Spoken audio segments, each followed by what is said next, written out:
போய் காணிச்சு அது பிள்ளைகிட்ட ஏங்க இது பாருங்க இந்த குழந்தைக்கு ஒரு பெயர் போடுவோமா? அழகான பெயராக சொல்ல வேண்டுமே. சொல்லுங்க.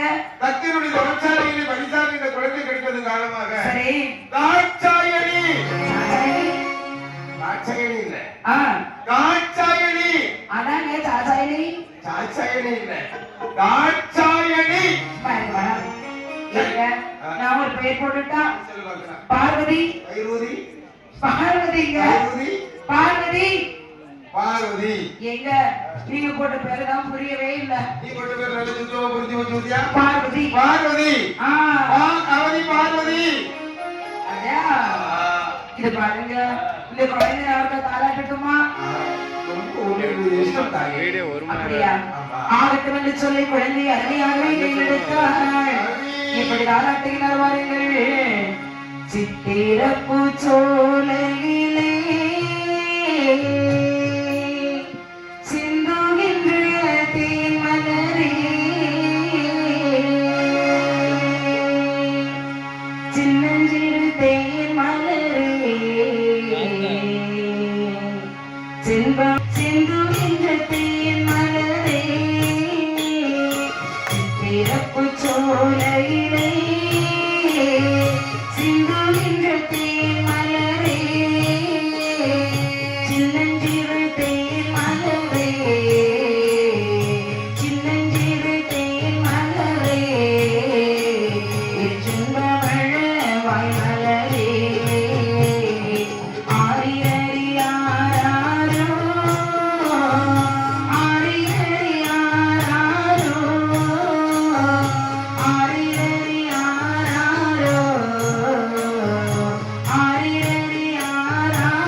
பாருங்க குழந்தைய நான் தாராட்டு நீங்க தூங்கிட்டீங்களே.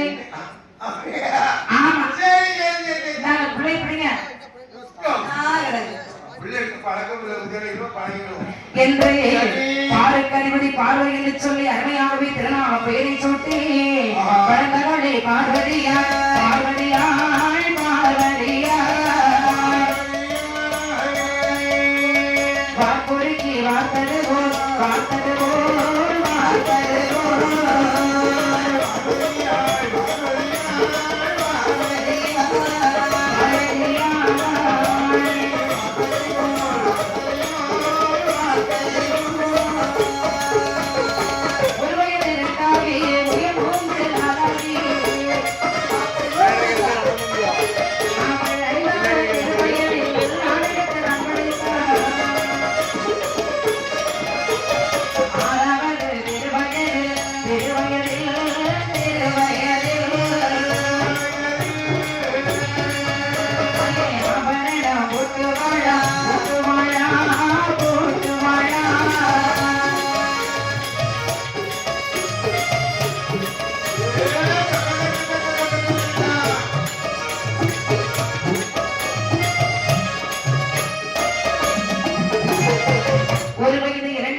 என் ஒன்று நான்காகி 5 திருவயதாக மாறி 5வது திருவயதிலே ஆடை கட்டுப்படுகின்றாள்.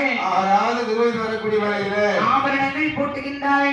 7வது வயதிலே எழுத்துவதை வைக்க வேண்டும் என்று சொல்லி, அதாவது பார்வதிக்கு படிக்கணும்னு அவசியம் கிடையாது. பிறந்திருப்பது மானிடையில கண்டிப்பா படிச்சுதான் ஆகணும். பள்ளிகளை சென்று படித்து வருகின்றாள் பார்வதியானவள். படித்து வரக்கூடிய சமயத்தில் 12 வயது ஆகிவிட்டது. பார்த்தான் இந்த தக்கராஜனானவன் என்ன நினைக்கிறான் தெரியுமா? நமக்கு 150 குழந்தைகள் இருந்த பிறகும் ஒரு பிரயோஜனம் கிடையாது. 50 பெண் பிள்ளைகளை 3 முதிர்வதற்காக திருமணம் முடித்துக் கொடுத்தோம். ஆனால் இந்த பார்வதா தேவியுடைய திருமணமோ உலகம் போற்றும்படியாக இருக்க வேண்டும் என்று சொல்லி ஸ்ரீவரம் முறைப்படி திருமண ஏற்பாடுகளை செய்கின்றார். ஸ்ரீவரம் என்றால் என்ன? அது எத்தனை வகைப்படும்?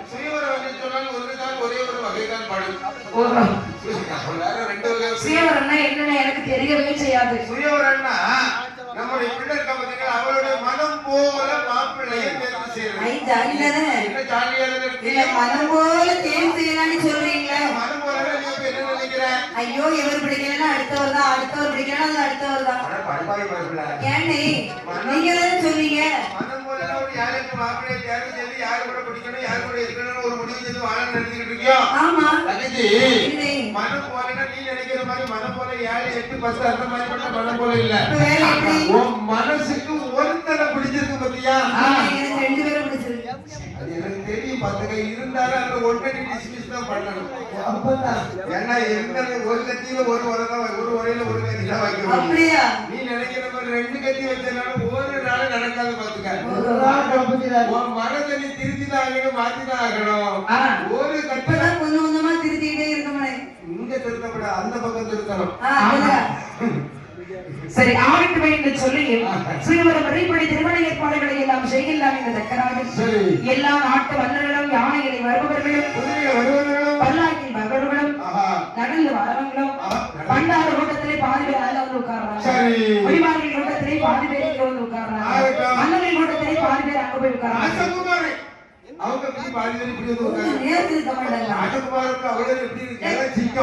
இப்படி எல்லோரும் அமர்ந்திருக்கக்கூடிய சமயத்தை பார்த்தால் என் தாயாகி பார்வதா தேவியானவள்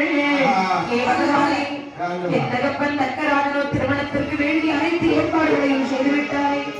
எனக்கு வயசு எத்தனை ஆச்சு தெரியுமா? 12 வயதாச்சே.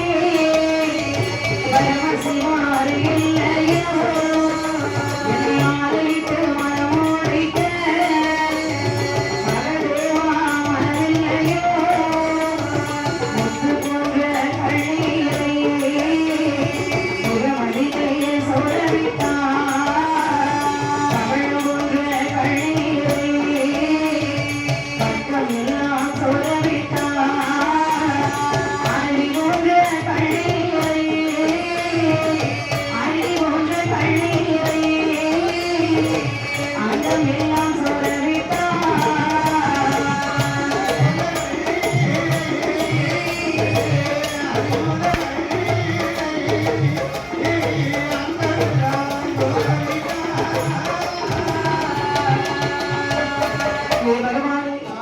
ஈசனுக்கு மனைவியாகி என்னை இன்னொருவன் திருமணம் முடிக்க வேண்டுமா? மகாதேவனுக்கு மனைவியாகி என்னை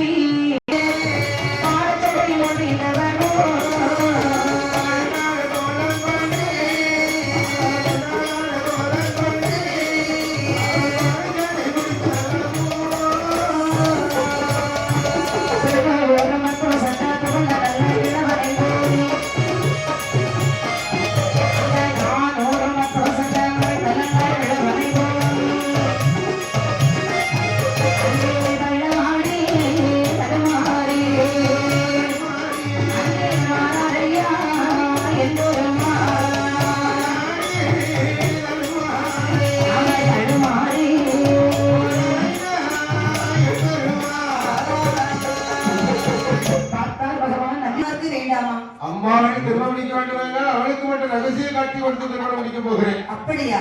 ஆகையினால் கைலாசையில் உங்களுடைய கட்டுப்பாடு நான் சென்று வருகின்றேன். சொல்லிவிட்டு பார்த்தார் பகவான். ரத்தம் கொடுத்து வந்து சத்தம் அடிக்கிறார் பாருங்கள். அம்மா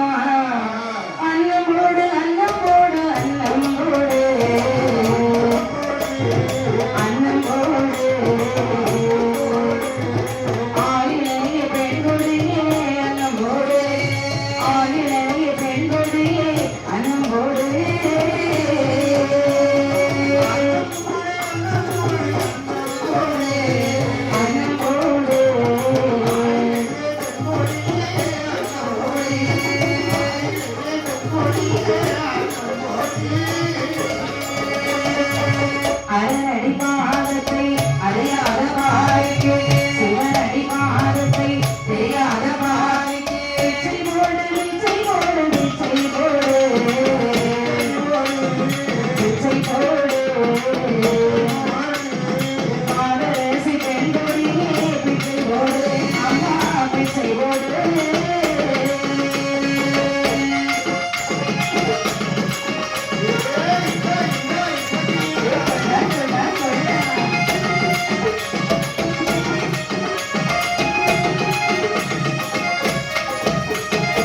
பகவான் ஒரு பண்டாறு கோலத்துக்கு எடுத்து சரி பண்டாறு கூட்டத்தில் இவன் அமர்ந்திருக்க ஆஹா. பார்த்திருந்த தக்கராஜன் பார்வதா தெய்வத்திலே சொல்லுகின்றார். அம்மா பார்வதி ஐயப்பா, உனக்கு நிறைய சுய வரம் பார்த்துக்கோ. அப்படியா நடக்கட்டும். நடக்கட்டும் நீ இஷ்டப்பட அப்பா, தாங்கள் சுயவரம் என்று சொன்னால் நான் மறுக்கவா முடியும்? அதாவது வேண்டாம் என்று சொன்னால் தாங்களுக்கு மதிப்பு மரியாதை எதுவுமே இருக்காதல்லவா? நீ எப்படி திரும்ப நிற்கணும்? எப்படி? அச்சம் மடம் நாணம் பகிர்வு என்று சொல்லக்கூடிய வெட்கத்தோடு நிற்கணும். பயணிப்பு. பயிர்வைப்புங்கிறது பெண்களுக்கு அப்பா, நீங்க சொல்றது எல்லாம் சரிதான். அந்த வெட்கப்படணும்னு சொல்றீங்க, அது எப்படி பாருக்கும்? போச்சு கதை. எனக்கு தலையில மானத்தை கப்பலை ஏற்றிட்டா வெட்கப்பட்ட போதும். பழக்கமே இல்லப்பா. பெண்களாக இருந்தால் வெட்கங்கிறது பெண்களுக்கு உடன்பிறந்தது. இது இப்படி அவளை வெட்கம் வெட்கப்பட சொல்லுங்க பாப்போம். அவ இப்ப வெட்கம் இப்படி ஒரு வெட்டி வெட்டுதாங்க. இந்த வெட்கப்படுறது இல்ல. வேற? அதாவது யாரா இருந்தாலும் தன்னை அறிய எப்படி ஒரு நாணம் வரும் பார்த்தியா? வெட்கப்பட்டு பார்க்கல ஒரு தடவை பழைய காலத்து பிள்ளை. அது வெட்கத்துல இருக்கக்கூடிய நீங்க தப்பா நினைச்சிடக்கூடாது. வெட்கத்துல நான் இவங்களுக்கு குடிச்சு இருந்து ஒரு பக்கத்துல அவன் இருக்கிறது இன்னொரு இடத்துல மாப்பிள்ளை இப்படியே பார்த்துட்டு நேரம் எட்டி பார்க்க மாட்டான். இந்த குங்குமத்தை எடுத்து நெத்தில வைக்க 4-5 பேர் இழுத்து இந்த ஸ்ப்ரே கம்பி எழுப்பாங்க. அந்த அவனை இழுத்து எடுத்து அப்படியே நீட்டிக்கிட்டே போவா. அதனால இந்த பிள்ளை கையில தடுமாறி நீங்க சொன்ன மாதிரி ஐயா கிட்ட தான் கொண்டு வைப்பான். என்ன கொஞ்சம் சிவப்பா இருப்பாரு, அழகா இருப்பாருல்ல? இவன் கொஞ்சம் அட்டா கருப்பு. இது வேற ஒண்ணு எதுல வந்தது தெரியுங்களா? வெக்கத்துல வந்தது. முகத்தை எட்டி பார்க்க மாட்டான். கடையில புரிந்த முகத்தை எத்தனை 7-8 பிள்ளை பார்த்தாலும் எட்டி பார்க்க மாட்டான். எட்டி பார்க்க மாட்டான். எத்தனை பிள்ளை பார்த்தாலும் சொல்லலாம். எட்டி பார்க்கறது வெக்கப்பட்டோம். கணக்கு ஒரு பிள்ளை அல்ல எட்டி பார்க்க வெக்கிறதுக்கு ஒரு பிள்ளைக்கு ஒரு 10 வருஷத்துல 10 தடவை வெக்கப்பட்டுருவோம். 8 பிள்ளை வந்தாச்சு. இந்த மனிதனை பார்த்து எனக்கு பார்க்காம இருந்ததுக்கு கடையாச்சு கலந்து பல்லு போற ஜபத்துல ஒரு வெக்கப்பட்டா பாருங்க. அப்பவும் அந்த ஜரைஞ்சுக்கிட்டு தான் இருந்துச்சு. இந்த வெக்க இடத்துக்குன்னு கேட்க ஆக இந்த வேறவெளி இடத்துல விவரத்தை சொல்லி பார்வதி இடத்துல மகன் மாலையை கையில் கொடுத்தான். அம்மா அப்பா இருந்து வீசினோடு யாருடைய கழுத்துல மாறவில்லை அவரே உனக்கு மன மகன். அப்பா ஒருவேளை மாறி எனக்கு ஏத்த கணவர் இவர்தான். அவரு சிறந்து எவ்வளவு கம்பீரமா இருக்கிறார் பாத்தீங்களா? அவரு ஒன்னியாத்த கணக்கு பண்ணிட்டு கால கால படைக்கிறாரு பாரு. அப்பா இதை விட செட்டி குளத்துல ஒரு ஆள் வந்தார் பாத்தீங்களா? ஜம்முல இருந்தாருல, அவனோட கேட்டானுண்டா. தங்கச்சி மத்தியான ஜபத்துல அந்த தாத்தா நேருக்கு இருந்து பார்த்தாங்க. நீ போன் நம்பர் கேட்டாரு, நீ கொடுக்கல. மறந்துட்டேன். இப்ப சைடுல பேருக்கு வந்து நம்பர் கேட்டு சைடுல கொடுத்து எழுதிதான் வச்சிருக்கேன். கொடுத்துரு சொன்னாங்க. ஆகட்டும் என்று சொல்லப்படி பார்த்தாலே இந்த ரக்கராஜனாளர்கள் அருமையான ஒரு மரமாளிகை பார்வதாதிகளுடைய கையிலை கொடுக்க இந்த பார்வதாதிகள் மரமாளிகை மனதில் நினைத்துக் கொண்டு 3 முறை மலர்மாளிகை சுற்றி வீசுகளை கூடிய சமயத்திலே வந்திருக்கக்கூடிய மரமாவுடைய கழுத்தினை சென்று மரமாலை எடுப்பதை பார்ப்பதி பகவான் பார்வதா தேவியை திருமணம் முடித்து கைலாச மலையை வருகின்றார். அது சிவனாரோ பார்வதியே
பார்த்தார் பகவான் பார்வதியை திருமணம் முடித்து கைலாச மலையிலே வந்து தெய்வாதி தெய்வங்கள் அடையும்படியாக அங்கு வைத்து ஒரு திருமணத்தை முடித்தார்கள். அந்த நேரத்திலே பார்த்தார் பாருங்கள் இந்த ரங்கராஜனானவர் வேதவழி இடத்திலே ஓடோடி வருகின்றார்.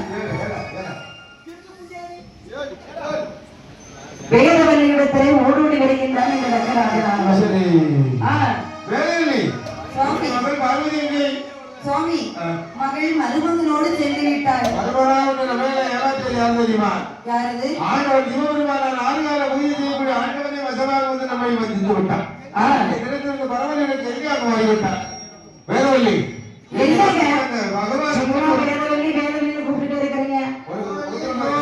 இப்ப என்ன பிரச்சனை உங்களுக்கு? மருமக வீட்டுக்கு தானே மகா போயிருக்கிறார். நான் மட்டும் உங்க வீட்டுல இருக்கிறேன். மகா போய் அவர் பிரச்சனை வீட்டுல இருந்தா வேண்டாம் இருக்குது. என்னை போல் முன்னையவன் திருமணம் முடிக்கவில்லை. சுவாமி எப்படி முடிச்சா என்ன? கல்யாணம் தானே சுவாமி. கூட்டிட்டு போனா என்ன? 4 பேர் முறையில வச்சு தாலி கட்டினா என்ன? கல்யாணம் கல்யாணம் தான். என்ன உலகையை போட்டு வந்தது தக்கராஜன் இருக்கட்டும். அப்பேற்பட்ட தக்கராஜனுக்கு வந்து அவமானம் வந்ததையான அதுக்கெடுக்க முடியுமா? சுவாமி அதை பற்றி எனக்கு கவலை கிடையாது. பார்வதி தன்னுடைய கணவனுடைய வீட்டுக்கு தானே போயிருக்கிறார் சுவாமி.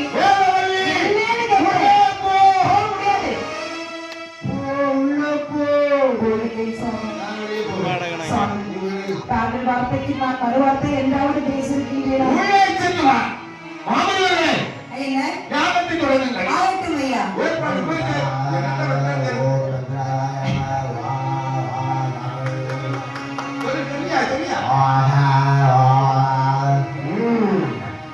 ஆகட்டுமே என்ன சொல்ல முறை பார்த்தா நீங்க தக்கராதனார்கள் ஆனா வேள்வியில் வந்து வைத்த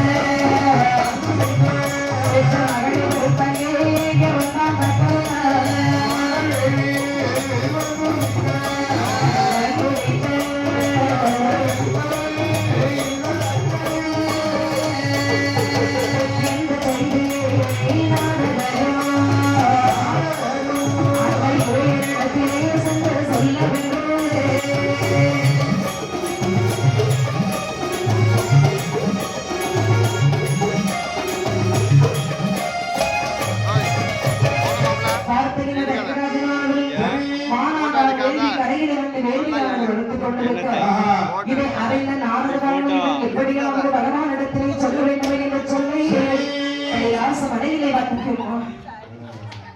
கைலாச மலையிலே வந்துகின்ற நாரதவான் முடியல என்ன செய்ய தெரியுமா? வந்து நின்று நாரதர் செம்பையில்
சுவாமி தாங்கள் எப்படி இருக்கிறீர்கள் சுவாமி? நாராயணன் நாராயணன் நாராயணன். சுவாமி நீ வந்து விட்டாயல்லவா? ஆமா. நீ நலத்துக்கு எங்க போய் இருக்காரு? சுவாமி எங்கெல்லாம் சென்று விட்டு வருகிறாய்? நான் எங்கெல்லாம் போய் சொல்றேன் தெரியுமா? சுவாமி எல்லா உலகத்தையும் சுற்றி பார்த்தேன். கடைசியாக எனக்கு நேரமே போகவில்லை. சுவாமி நான் எங்கு சென்றேன் தெரியுமா? தக்காபுரத்திற்கு சென்றேன். தக்காபுரத்தில் மாமன் மாமி அவர் நலமாக இருக்கிறார்கள். நாராயணன் நாராயணன் நாராயணன். சுவாமி உங்க மாமி உங்க மாமா ஆமா. சுவாமி மாமாவுக்கு உங்க மேல ஒரே கோபம் வருத்தமா ஏன் தெரியுமா? என்ன விஷயம்? அவருடைய மகளை நீங்கள் கள்ளத்தனமாக திருமணம் முடித்துக் கொண்டு வந்து விட்டீர்களா? ஆகையினாலே தாங்களுக்கு பதிலாக ஒரு சிவத்தை ஏற்படுத்தி அவருடைய கையினாலே விபூதி வாங்கி அணிய போகிறார் அந்த தக்கராஜன். ஆணவம் முடித்தவன் நாராயணன் நாராயணன் நாராயணன். சுவாமி அது மட்டுமா தாங்களை பார்த்து என்னெல்லாம் சொன்னான் தெரியுமா? ஆண்டி இறப்பன் பேயன் பித்தராட்டக்காரன் பிச்சைக்காரன் பரதேசி பாடேரி இறப்பன் அப்படியெல்லாம் சொன்னா சுவாமி. அவர் நாராயணன் நாராயணன் நாராயணன். ஆணவம் முடித்த தக்கருக்கு தக்க சமயத்தில் அவருக்கு புத்தி சுவாமி பாரதியம்மா எங்க? பாரதியம்மா என்னடா பாரதியம்மா என்னடா இல்ல பாரதியம்மா கிட்ட பேச ஒரு வார்த்தை சொல்லிட்டு போலாம்னு நினைக்கிறேன். நாரதா உன்னுடைய பாரதியம்மா நில்லுங்க எங்க சொல்ற அம்மா கிட்ட ஒரு வார்த்தை சொல்லிட்டு போறேன் சுவாமி. நானே மனைவி அனுமதி அம்மாவுக்கு ஆசையா இருக்கும் தானே அவங்க அப்பா பார்க்கணும்னு. நானே என் அனுமதி இல்லாமல் அவள் அனுமதி இல்லாமல் எட்டி பார்க்க மாட்டேன். அந்த மாதிரி என் பார்வதி கொஞ்சம் வசதியாட்டு ஆயிட்டா. அப்படியா? முன்னாடி அடிக்கடி பார்த்துக்கணும், இப்போ அப்படி இல்ல. ஓஹோ அனுமதி வாங்கி 3-4 மாசத்துக்கு ஒருக்கதான் நானே எட்டி பார்க்கறது. அப்படி என்று சொன்னால் அந்த வேலையை முடிந்து விட்டது. நாராயணன் நாராயணன் நாராயணன். ஆகட்டும் சொல்லி நாரதன் ஒளிவன் சென்ற உடனே பார்த்தால் இந்த நாரதன் எதிராமல் ஓடோடி வருகின்றார். பத்தமதி மாப்பீரோங்க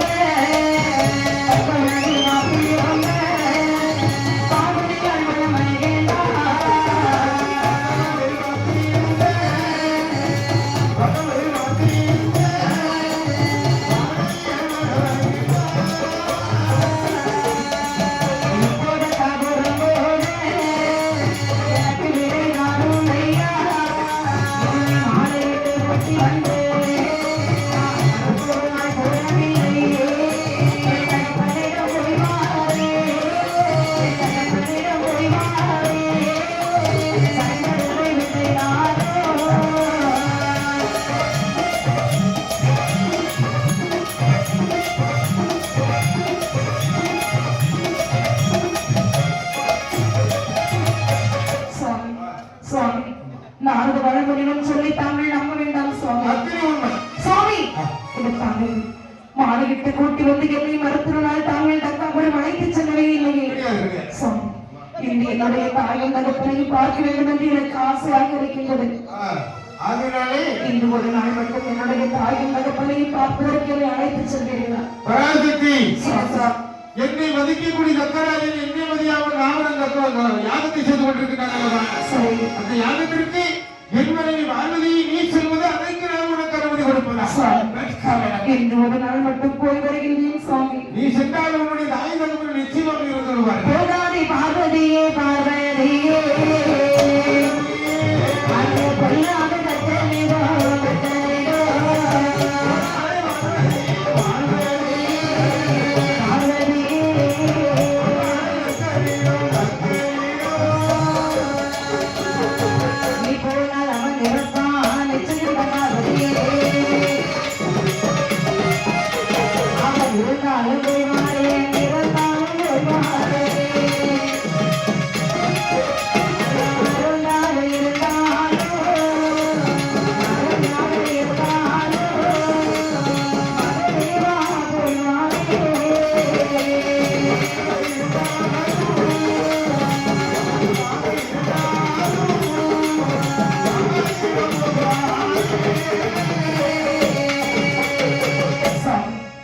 என்னுடைய தாயும் தகப்பனையும் நான் பார்த்தே ஆக வேண்டும். என்னை அழைத்து செல்ல முடியுமா முடியாதா? முடியுமா முடியாதா? முடியுமா முடியாதா? முடியுமா முடியாதா? முடியுமா முடியாதா? முடியுமா முடியாதா? ஒரு விஷயம் சுவாமி நான் வேற எங்கதான் கூட்டிட்டு போக சொல்லிட்டு நீங்க எங்கதான் கூட்டிட்டு போயிட்டீங்க? வேற யாரை கூட்டிட்டு போகணும்?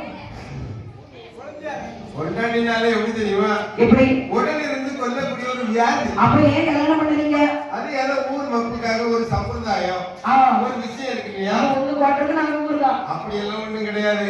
பொண்டாட்டிக்கு ஒரு ஆம்பளை நிம்மதியா எந்த வீட்டுல நிம்மதியா வைக்க விடுவாளா?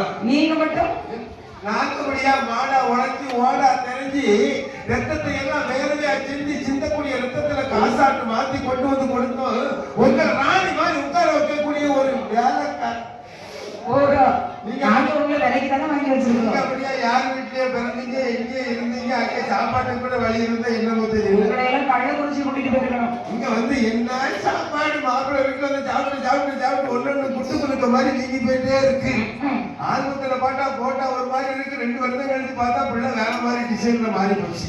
அங்க சாப்பிட்ட சாப்பாடு வேற, வீட்டு சாப்பாடு வேற. ஏங்க அன்னைக்கு சொல்லி வச்சிருக்க பத்தியா, புருஷன் சந்தோஷமா வச்சிருந்தா பொண்டாட்டி அப்படிதான் இருப்பா. அப்படி இல்லம்மா, கண்ட வீட்டு சாப்பாடு மாதிரி கிடையாது இது. கொண்ட வீட்டு சாப்பாடு கொதிக்க கொதிக்க சாப்பிடலாம். எத்தனை நேரம் வேணாலும் போட்டு சாப்பிடலாம். கிச்சனுக்கு மகாராணி யாரு? நீங்க தான். இல்லத்துக்கு அரசு யாரு? இல்லத்தரசி நீங்க தான். ஏங்க நாங்களே சமைச்சு நாங்களே சாப்பிட்டா கொஞ்சம் கஷ்டமா தான் இருக்கு. அங்க அப்படியா? அம்மாக்கு கொடுக்கணும், அப்பாவுக்கு கொடுக்கணும், அண்ணனுக்கு கொடுக்கணும், தம்பிக்கு கொடுக்கணும், தங்கச்சி கொடுக்கணும், சொந்தக்காரனுக்கு கொடுக்கணும், ஆட்டை பார்க்கணும், ஆட்டை பார்க்கணும், வீட்டை பார்க்கணும், ரோட்டை பார்க்கணும். இங்க அப்படியா? வெறும் கிச்சன் அண்டி பருப்பு இல்லாம அவன் சாப்பிட மாட்டான். என்ன பருப்பு? அண்டி பருப்பு. அங்க எருமட்டுக்கு தாண்டி போட்ட குடும்பம். பச்சை தண்ணி குடிக்க மாட்டான். இங்க வந்து பச்சை தண்ணி குடிக்க மாட்டான். ஃபில்டர் ஓட்டா அவளுக்கு. அங்க 2 ஃபில்டர் கட்டி கொடுக்கணுமா? என்ன கையில துவைக்க மாட்டான். என்ன அடுத்த வீட்டுக்கு பைத்தா வந்தேனா உங்களுக்கு கண்டு ருசி கண்டுக்கிட்டாய்வா? ஆமா சரி சாமி, ஒரு வார்த்தை கேட்டதுக்கு 1000 வார்த்தை சொல்றீங்க. அவ்வளவு கவலை கூட்டிட்டு போக முடியுமா முடியாதா? ஏன் போயிருந்து போகத்தான் போறேன். சாமி நீ போயிட்டு வாங்க, ஒரு வார்த்தை சொல்ல குறைஞ்ச போயிருக்கு. அதாவது நீ சென்றவர்களுடைய ஆயுதங்களுடைய இறந்துவிடுவார்கள் சொல்கிற மறுபடி அவள் இருந்தாலும் எனக்கு இல்லை, இருந்தாலும் எனக்கு இல்லை சாமி. கவலை கிடையாது, விடுதலை போயிருந்து. ஏன் சாமி இவ்வளவு கோபப்படுறீங்க? என்கிட்ட கோபப்பட்டு 10 பைசாக்கு கொடுக்கணும் கிடையாது. எனக்கு அது தெரியும். பாருங்க சரி, நான் சென்று வருகிறேன் சாமி. ஆகட்டும் என்று சொன்னவரே பார்த்தால் இந்த பார்வதான் தேவியாரே கைலாசமனை விட்டு ரக்கபுரத்தில் வருகின்றாள். அங்கே ரக்கராஜன் வடக்கு முகமாகவே அவரது ஒரு வேள்வியானது நடத்தி கொண்டிருக்கிறார்.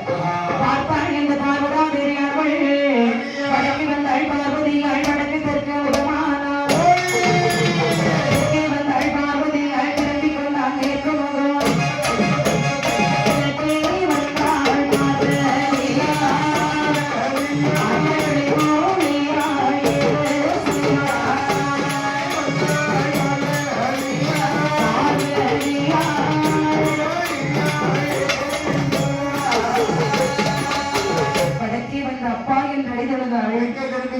தெற்கே வந்து தந்தையை